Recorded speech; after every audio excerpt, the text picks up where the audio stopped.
I'm Noah Ohlsen, and you're listening to Like a Farmer. Hey, y'all, it's Pat. Welcome to another episode of Like a Farmer. We're in Miami, Florida, and this guest that I have today, I tell you, you're going to be like, well, why do you have Noah on the show? This dude's just a beast in CrossFit and all fitness. Well, let me tell you something. We still got it going on. The Red Bull Rancher Strong Games, June 7th in Cowtown Coliseum. I hope you haven't forgot Atmosphere TV. If you don't want to watch it on TV, why don't you come join us in Fort Worth, Texas? Let's go. Noah Ohlsen's on the show today from Miami, Florida. Noah, I'm pumped, man. I'm pumped to be here. It's a pleasure. Admittedly, I'm about as far from a rancher as it gets, but I am honored that Red Bull has pulled me into this project and is allowing me to contribute from the perspective of a fitness athlete, because the Rancher Strong Games are a combination basically of both of those things. It's taking ranchers, farmers, people that work in agriculture like yourself and like probably most people listening to this podcast, and giving them the opportunity to come out and compete and show what all of that hard work that they do on a daily basis looks like. Well, I tell you, we were just talking offline. It's like, okay, so we've got the fitness world and we have the agriculture world, and it's so cool that we finally have a brand that wants to bring them together. Because let me tell you something, we talked about it growing up in high school. It's like you knew the guys and girls that went to the gym versus the guys and girls that worked on the farm, and it's two different types of strength. I mean, there is a thing of being just farm strong, never touching a weight, but throwing hay bales and roping cows and just building fence, lifting irrigation pipe, just all that natural manual strength. labor. It's cool. Shout out Red Bull. We're going to be giving them their flowers all episode of just finally bringing these two worlds together. I agree. I think it's a cool opportunity. It's not something that people typically would think of to intermingle, but again, providing the opportunity for these athletes to, and they are athletes. Maybe some of them don't consider themselves as such, but the amount of work that they do, I would say, classifies them as athletes, and they're going to get to come and show it off. 100%. Yeah. Before we get into that, I want to back up a little bit. Now, you're born and raised in Miami, Florida, correct? For the most part. I was born in Rhode Island, but have lived down here in Miami for the last 32 years of my life. Now, I've got a great team behind me, and, everybody does their due diligence before a guest comes on the show. I read something that, and I don't know if you still do it, and maybe you've pumped these numbers up, I don't know, 6 hours a day, 5 days a week of just working out? That's about right, yeah. Thankfully, for me, I'm grateful fitness is my full-time job. I compete as a professional athlete, and so I've got to put in those full-time job hours, and that's the schedule typically is Monday, Tuesday, Wednesday in the gym from 10 a.m. to 4 p.m., so there's that 6-hour window. Thursdays we'll either take completely off to kind of rest and recover, or you're doing active recovery, so something that's a little bit less taxing on the body, maybe a long, easy run, some swimming, stretching, sauna, all that stuff. Friday, Saturday, full days of training again. Sunday, I like to take completely off to just mind, body recovery and spend time connecting with my family and friends. Yeah, absolutely.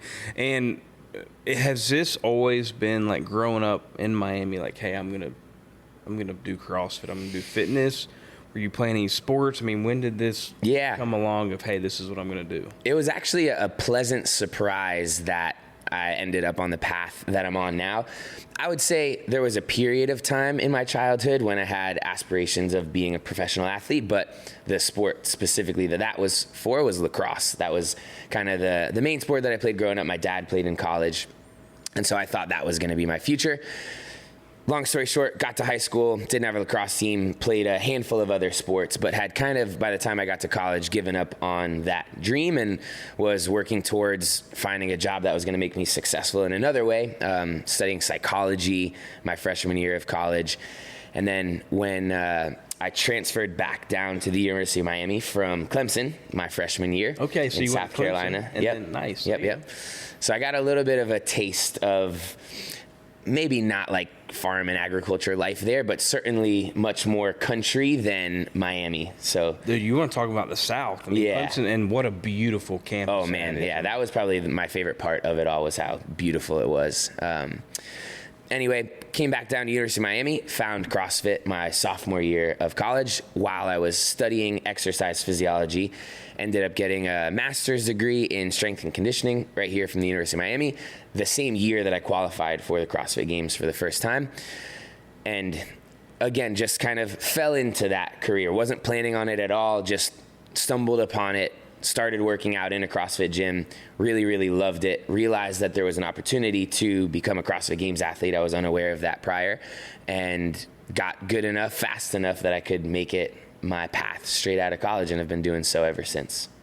God, that's awesome. You've talked a little bit about it, and you joke a little bit about like, you know, I'm so far from farming and agriculture, but when you think about some of the main reasons why we started this show is just kind of the attributes and the traits that rural America holds, whether it's work ethic, number one, working 24/7. There's no like Monday through Friday in agriculture. Overcoming adversity. I mean, you got to, at the end of the day, you got to get the job done no matter what.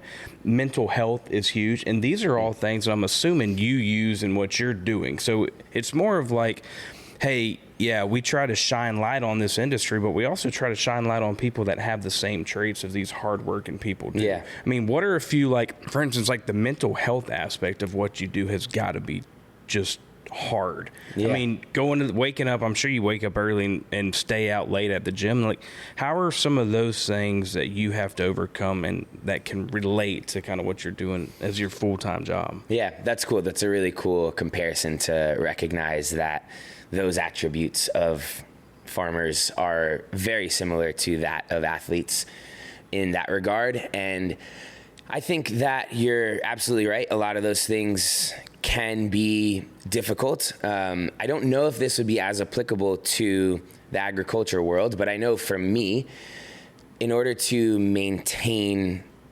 healthy mental status, it's all about like intentional perspective shifting and trying to be grateful for the grind, as silly as that sounds. Like, and I'm sure that somebody that does work on a farm could, after a while, feel like it's very mundane and get kind of burnt out from having to get up every day and do the same thing, which is very similar to what we do. I'm waking up, I have a very set routine, I'm going to the gym at a certain time, I'm eating certain foods over and over, I'm doing the same exercises over and over and over again, the same set of weights, probably the same tractor every day, like a lot of similarities there. And I think what I have found that has helped me have a longer, more sustainable career that I've enjoyed is, again, just intentionally tapping into gratitude. I have a motto that's happy but hungry. And to me, that means that I'm grateful for everything that I'm doing, but I'm hungry to do more. I want to keep pushing the needle, even though I love where I'm at right now. I mean, you just got back from a competition, I'm sure. How many competitions do you do on a year? Yeah, I would say on average, we're probably competing 6 times a year, which maybe doesn't sound like much. And it probably is more than that when we're considering like small qualifiers and all of those things. But the big ones probably 5 or 6 times a year.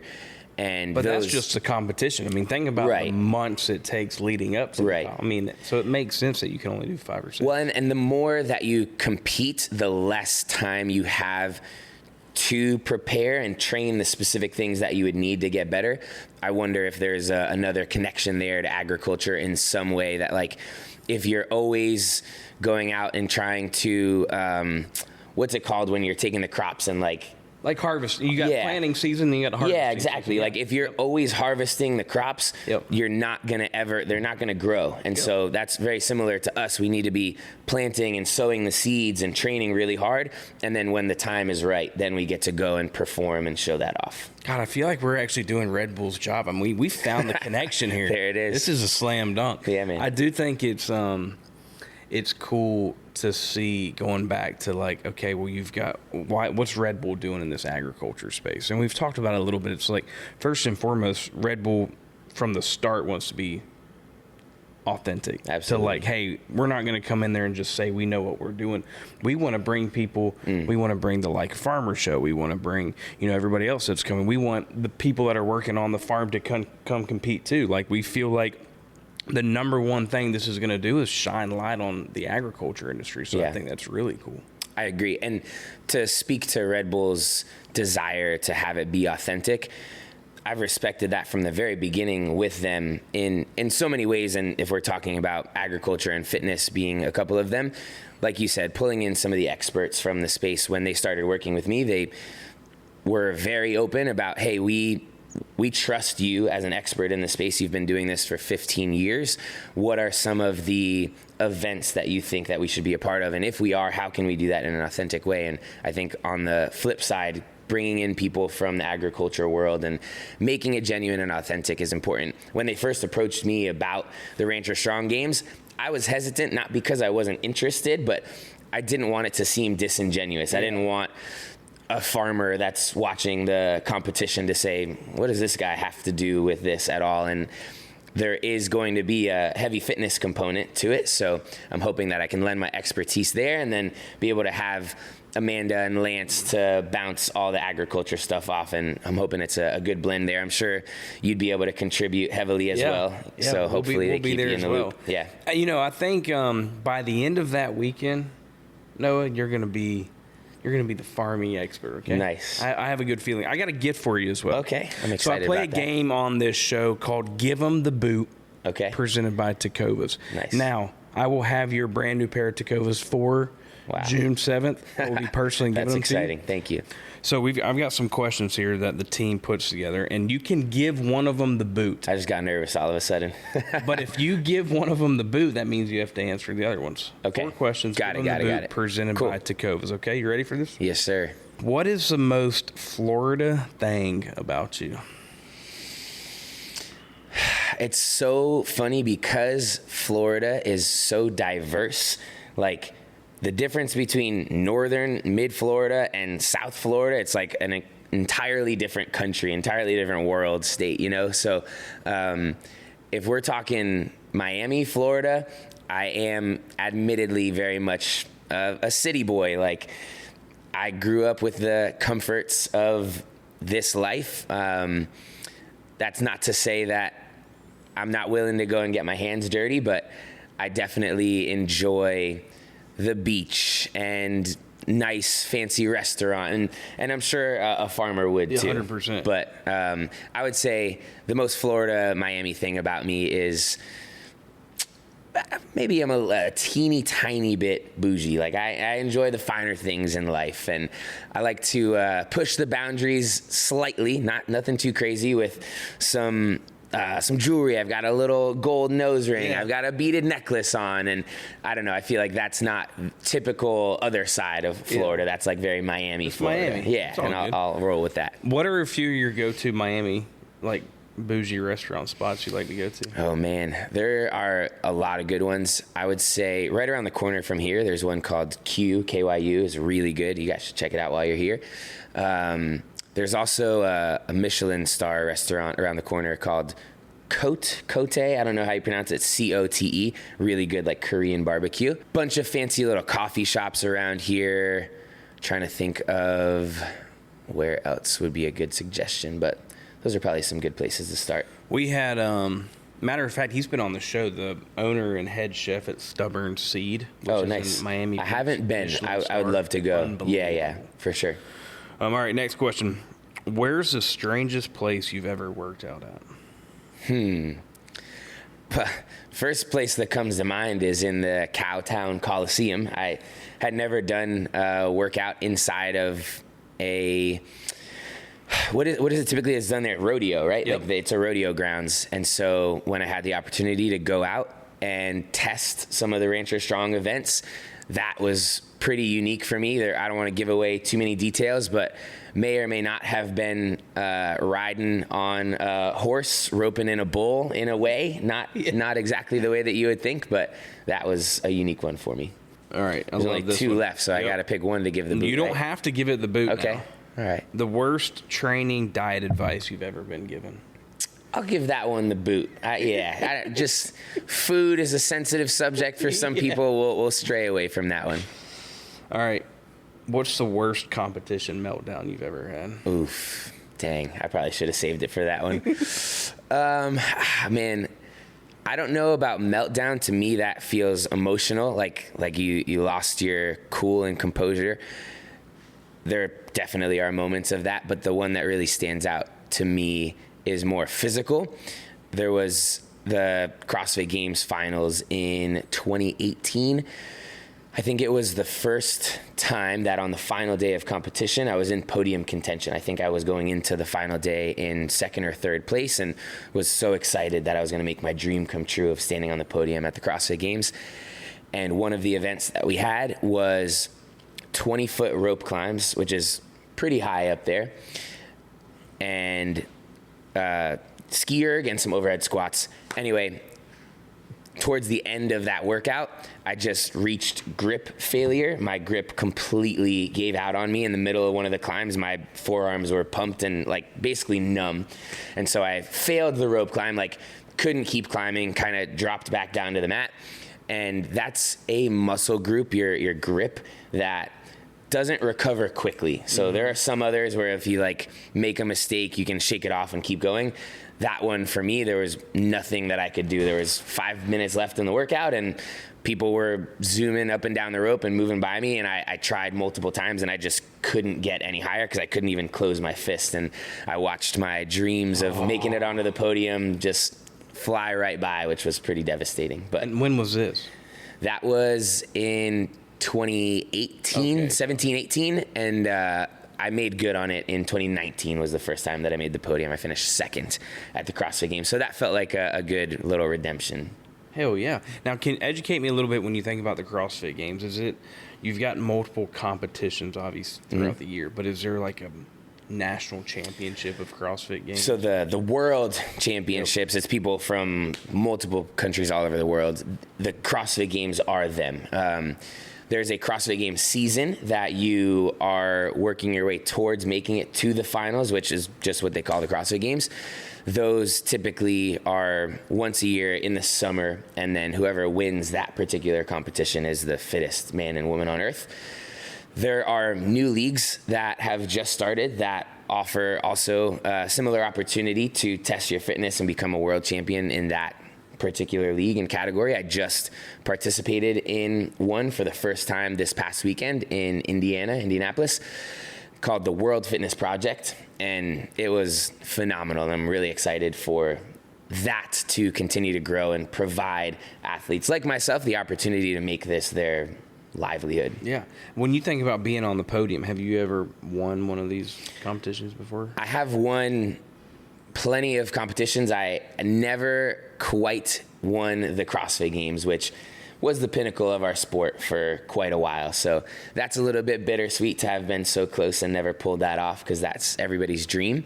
It's not to say that it can't still happen. I was about to say, yeah. Well, I mean, yeah. I'm getting a little bit older relative to the field. I'm 34 now. I just turned 34 recently, and that definitely is not your median age of the guys that are being very competitively successful. You would say it'd be what, 25, 26? Yeah, mid to late 20s, I would say, is the prime kind of for that sport. There are definitely guys that are pushing the envelope. It's a newer sport, so we're still figuring all of that out. But for reference, the Masters category, which is the older athletes, starts at 35. So being 1 year out from the Masters category, you wouldn't expect that guy to be dominating the Open category, but doing my best. I'm still hanging in there. Just finished in the top 10 this past weekend. Appreciate that. So, yeah, we'll see. What do you think? I mean, this is good, and educate me a little bit, too. Like, when you think you're writing down your goals, whether you do it on an annual basis or however often you do it, like, what are your goals that you look forward to achieving over the next 2, 3, 4, or 5 years? Yeah, the big goals are those that we were just talking about. Being world champion, trying to win the big competitions. The micro goals along the way are more personal things that are going to lead you towards those goals. And this is just talking athlete life. Obviously, I have family goals and business goals and stuff like that. But purely athletics, there's a lot of data involved in our sport. So the PRs, the personal records, the weights that you're able to lift, if you're seeing progress there, you know you're on the right path. Your cardio goals and times as well. If my mile time or my 5K time is progressively going down and getting faster, I know I'm doing the right work. So we'll set goals. I'll sit down with my coach and kind of plan out which events we want to participate in throughout the season. Is our goal to qualify there, to win that? Is it a building season? Is it planting season or harvesting season, right? Are we spending the next 3 months to build our strength, or are we going and testing it and competing often? For me, just a quick look back, I would say at the beginning of my career, and maybe this makes sense for some other athletes, it was important for me to compete a lot because I got exposure to the pressure there and what it's like to be under the lights and racing the guy side by side. I learned a ton from competing very often. Once I kind of got some of that under my belt, then it was time to pull back on the frequency of competing and spend more time training and growing so that when I stepped back into competing, I was more prepared to win. Hey y'all, it's Pat with Like a Farmer. Are you looking to add some local flavors to your recipes? Well, visit freshfromflorida.com today, where you can browse hundreds of delicious recipes that bring Florida freshness to your table all year round. Become a Fresh from Florida member for free and create your own menus. Save and send your favorite dishes and get exclusive access to monthly newsletters packed with fresh local recipes. I can promise you, you will be a favorite in your neighborhood.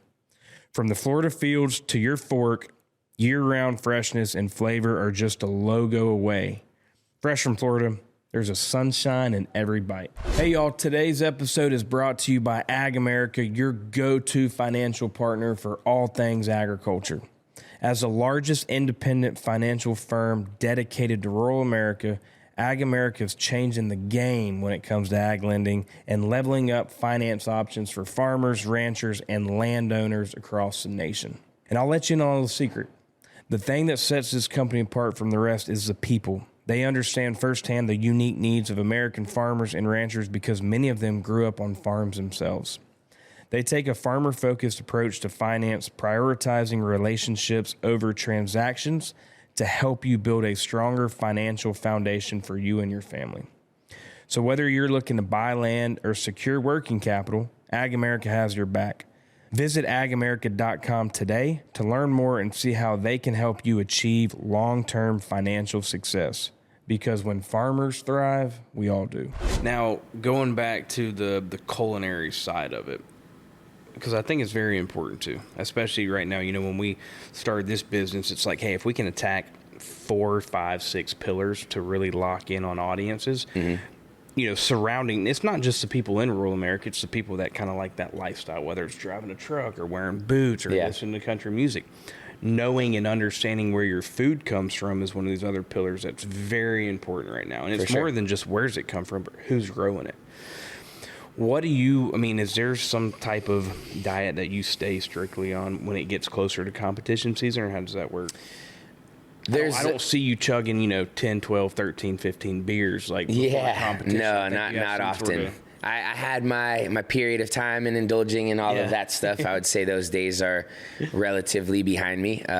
Still happy to here and there, but for the most part, I think we think of our bodies as these machines that we're trying to fuel properly. And if you want the machine to be functioning to the best of its ability, whether it's a tractor or a truck or something like that, you want to give it good, clean fuel. And so the same works for your body. If you're feeding yourself with things that are making you feel good, giving you the energy to go and perform, you're going to perform better, feel better, be happier, all that stuff. If I was filling my body with sludge and junk that was weighing me down, making me feel bad, look bad, like that's not contributing towards my success, goals. Yeah, exactly. So I'm curious to see what it is. What are the crops that you said you guys are citrus and? Cattle. Okay, cool. Yeah. And what differentiates good versus bad in that world? Well, I think, that's a great question. And really these days it's all about, you know, what you're putting into them. You can look at poultry too, and obviously we don't do poultry, but like, you know, GMO versus non-GMO. Right. Is it grass-fed beef or not grass-fed beef? Like organic, and some people and it was probably, man, it got popular, I want to say 10 years ago. I'm sure it was before that, but like organic, you want to find organic. But it just, it starts with, and that's why it's so important, I think, continues to be, you know, something that you hear from a consumer or even on the news of like, where is this animal being raised and what is it being fed?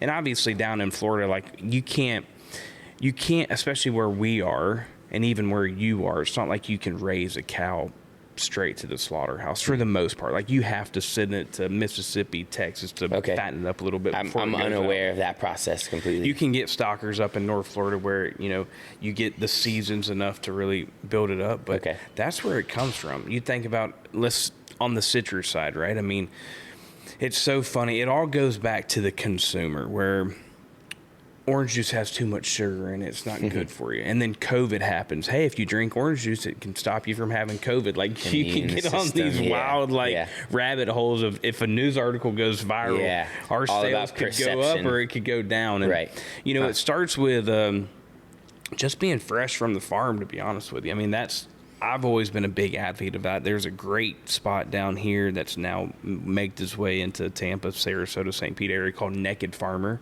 which is like a restaurant that specializes mainly in to-go, but there's obviously places to go. I've seen it, but I haven't gone yet. Dude, recommend it? Oh my God, Jordan Johnson and that Naked Farmer team. I mean, they source all of their food from local farms around the state. They might have a few in South Georgia, but for the most part, it's right here in the state of Florida. And like, that's important to me for two reasons. Number one, you're feeding people the right way, but number two, you're supporting agriculture. Yeah, absolutely. I mean, at the end of the day, like, versus factories where things are being... Yeah, you don't want it to be corporate owned for the most part. I mean, and you still have like over 90% of your farms are still family owned. But the biggest thing is just, you can't outprice them, and you damn sure don't want to be dependent on other countries to feed you. Yeah. I mean, you think about that. Like, there's two things that I'd like to be independently powered by, and that is my security, so that's my military, and that's my food source, so that's my farmers. I mean, I don't want to rely on any other country. No, it's nice to know that that's happening closer to home. But that's, I always wonder that. It's like, you classify it as a machine, which makes perfect sense. It's like, hey, this is your work, this is your office, and it starts with what you put in it. And you're gonna see the results one way or the other. I'm absolutely. Assuming. Quick question that I am curious about, which I'm sure that there are other people out there that are as well. And this information could be beneficial. If you know the answer, great. If you don't, no worries.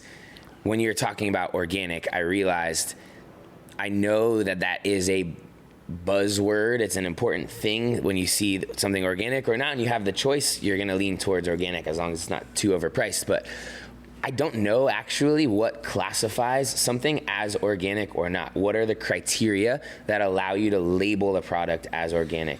There was a study that we did probably 5 years ago on price per acre. Like, how much does it cost you to transform your farm from non-organic to organic? And there's multiple things that you have to do, but it starts with chemicals, seeds, product, etc. But it's expensive. Yeah, and it's not just the price tag in the grocery store. Expensive for the farmer. That's correct. Which is why it ends up being more expensive for the consumer. That's correct, yeah. Got it. And then you talk about milk, like, well, I want almond milk, or I want this type of milk. I mean, you can go on and on of, opinions in food.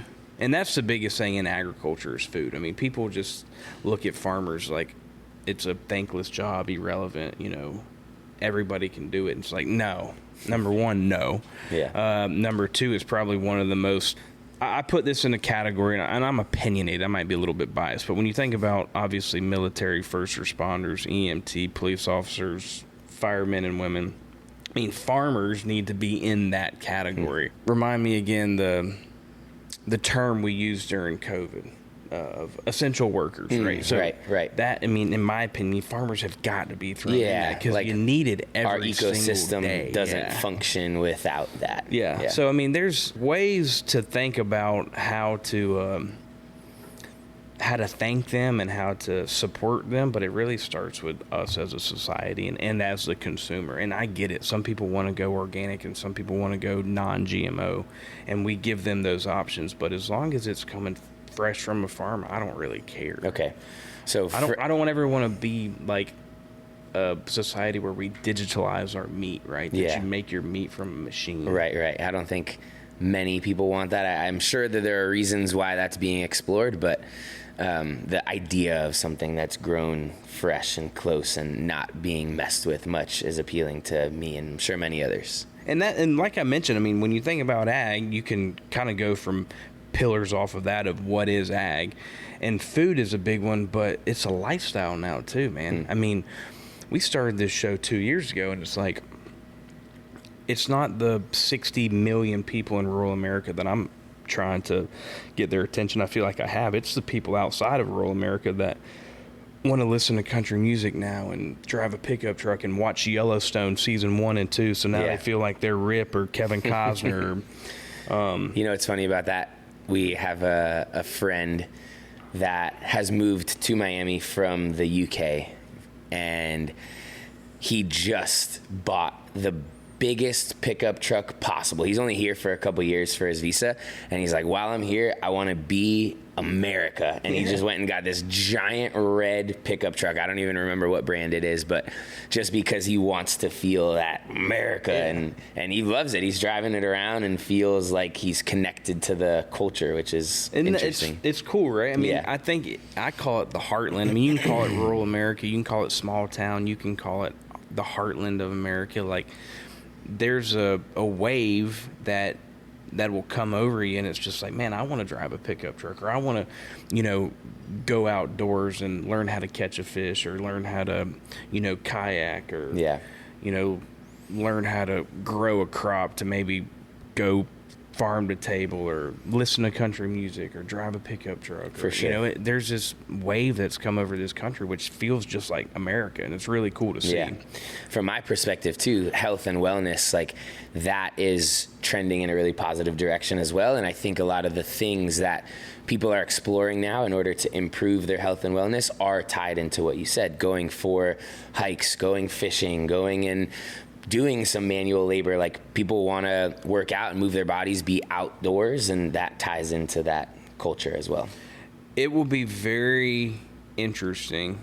This coming up weekend, we're going to release this episode on June 4th. Nice. So this coming up weekend, on who shows up and who competes, there's not a ton of separation between a full-time farmer and rancher and a CrossFit athlete, or somebody that just cares about fitness. Like, that's an everyday job for them too. Yeah. I'm excited to see how well they do. I think it might be a walk in the park for these guys and girls. You never know.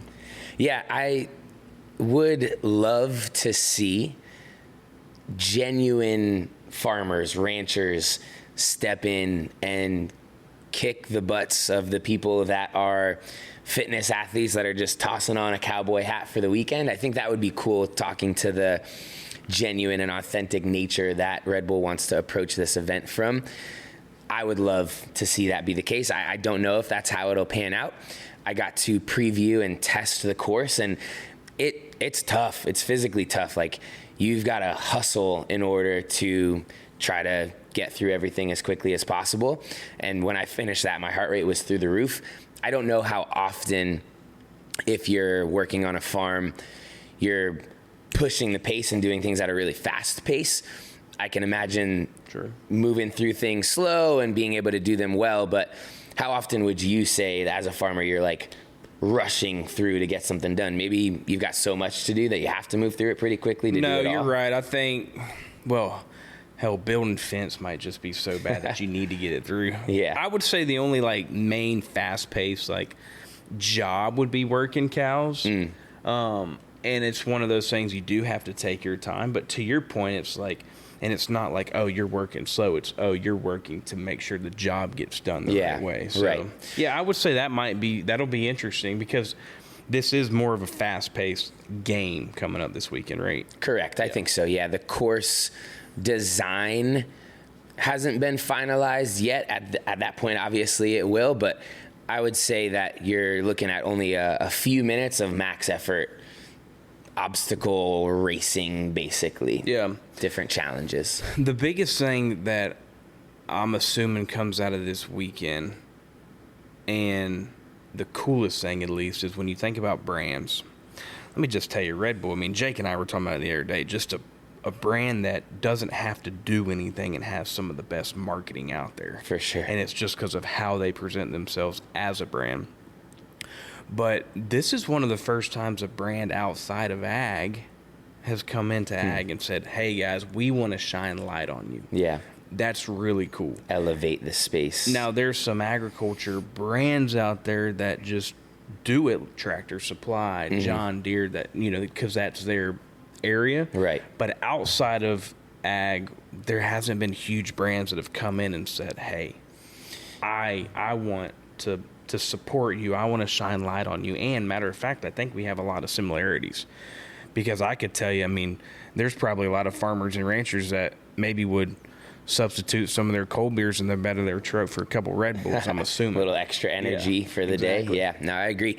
And I can relate to that in the sense that the fitness space also benefits from big brands like Red Bull stepping in and investing. And you may look at Red Bull and automatically associate it with fitness and movement because they've done sports for a long time, but those are very adventure sports. You think about snowboarding and mountain biking, and this is the first time this year really that they're investing in fitness in terms of working out and lifestyle as heavily as they are now. And so same as the agriculture world, I think people inside of the fitness space are really excited that there's this opportunity that a big brand globally wants to step in and elevate our space. Yeah, spot on. When did the Red Bull connection come to you?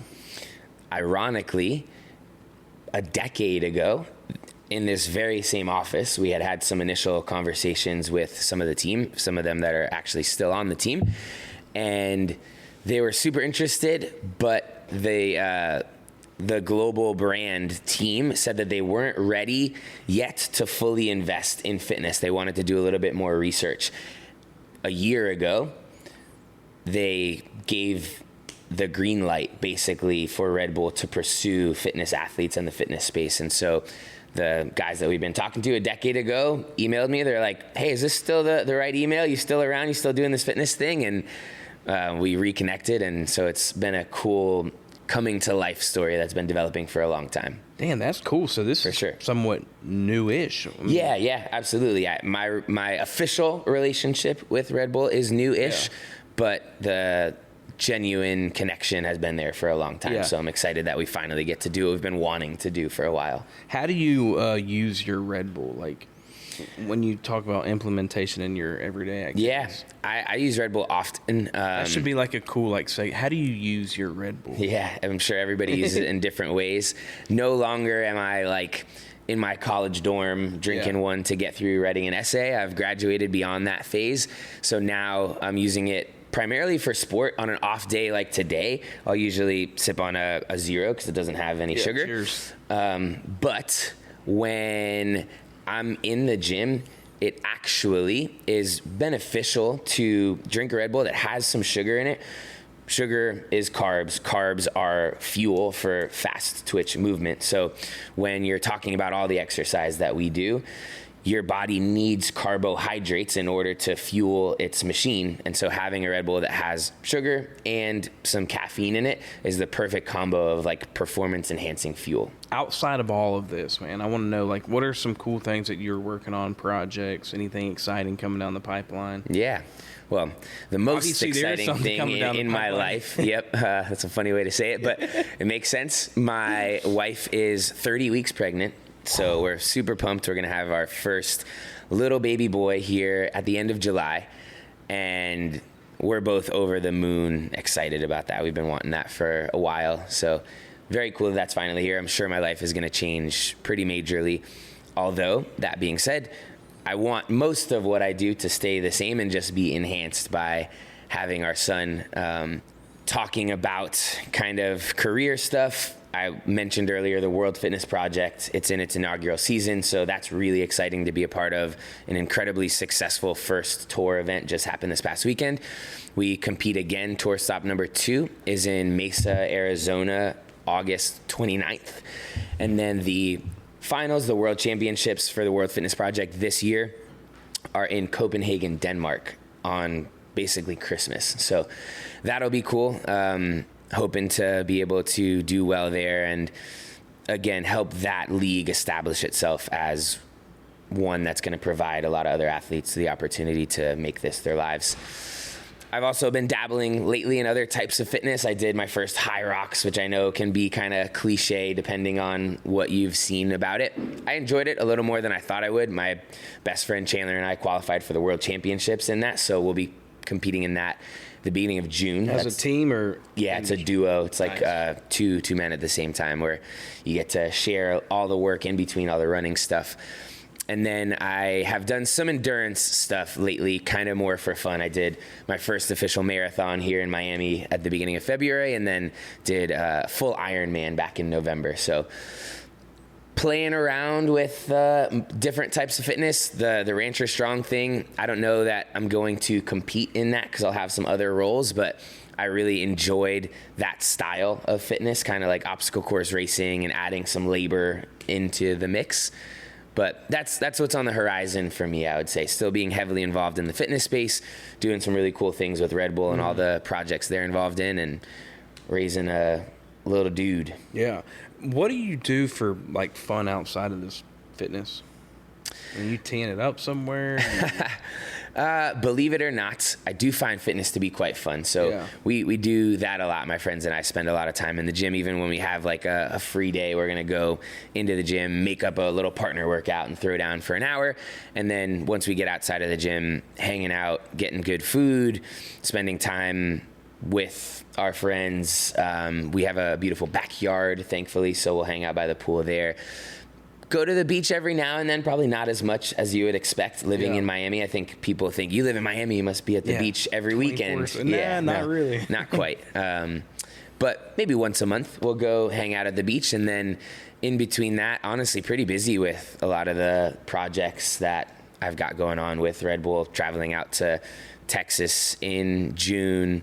Red Bull actually officially sponsored, I should have mentioned that before, the World Fitness Project. So they'll be a big part of all of those tour stops. And it's a pretty fun life, one that I'm super grateful for. Again, that happy but hungry tie-in. Like I'm living the dream, as much of a cliche term as that is. I really am doing exactly what I envisioned myself doing a long time ago. So I'm super grateful for that.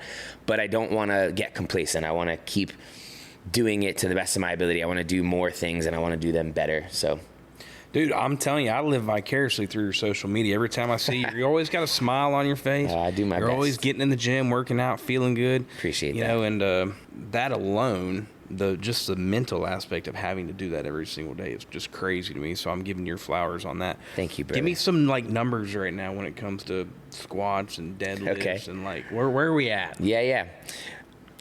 Caveat to general public, some of this stuff may be impressive. To people that like really know the individual components of the sports, that's the thing about fitness, CrossFit kind of, is that we're really good at a bunch of different things, but we're not the best in the world at each individual thing.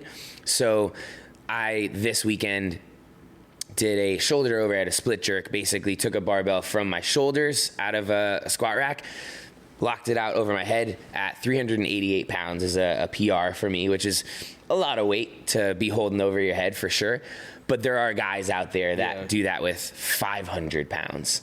But those guys, I don't know if they'd be able to like jog a lap around a track, side, you know? Yeah. So anyway, that's just for context, but some of the things that I can do well, that was a PR this past weekend. I'm trying to be able to back squat 500 pounds. I'm very close. I'm about 15 pounds off of being able to do that.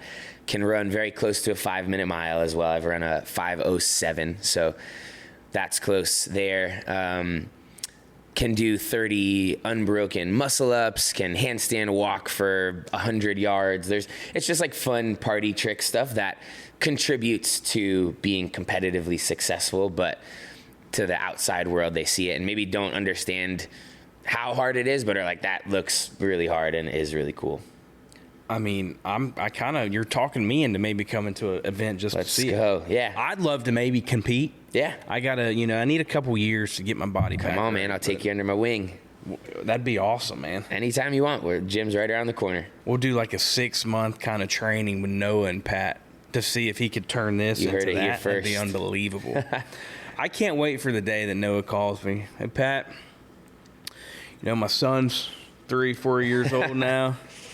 I've given up fitness. I want to be on the boat, maybe drink a couple beers with you. There you go. And just see this dude with like a beer gut, man. And just that I don't know, man. It's possible for sure, but I think there's something in me that will, I mean, the fact that I'm still 34 and chasing all this stuff says that I don't know if I'll ever let it go, because if you would have asked me when I was 24 if I'd still be doing what I'm doing now in a decade, I would have said no way. Like I just physically wouldn't think it's sustainable, because it is such hard work and it takes its toll on your body. But somehow I've been able to be healthy through it all and still have the passion for it. So I don't know, maybe in another 10 years, I'll come and join you on the boat and drink a couple beers, but I'll probably go do a workout that evening because it's just in my nature.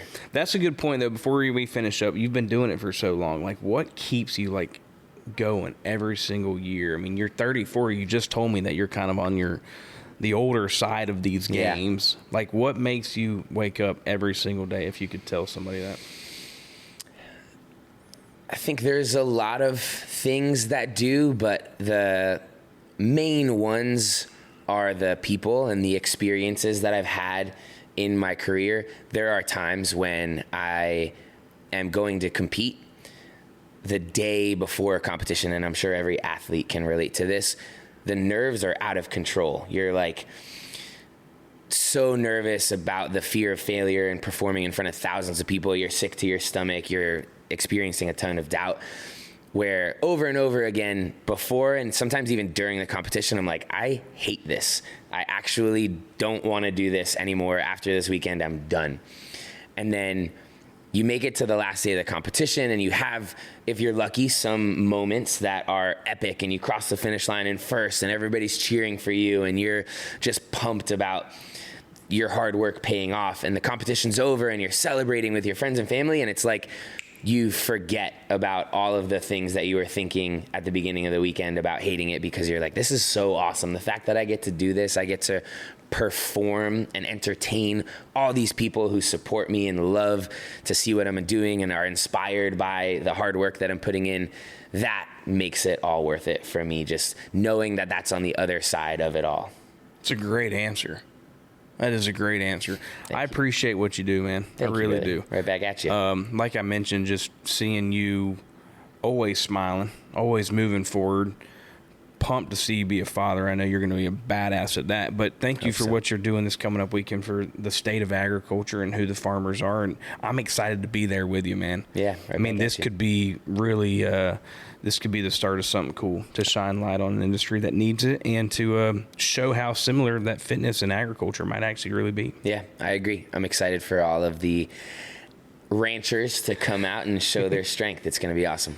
Cowtown Coliseum, here we come. Let's go. As always, y'all, I appreciate y'all tuning into another episode. Hey, every single Wednesday you can catch me on YouTube or wherever you listen to your audio podcast. And remember, Cowtown Coliseum, June 7th, the Rancher Games, presented by the one and only Red Bull. As always, continue to like, comment, subscribe, share, do whatever you got to do to be like a farmer.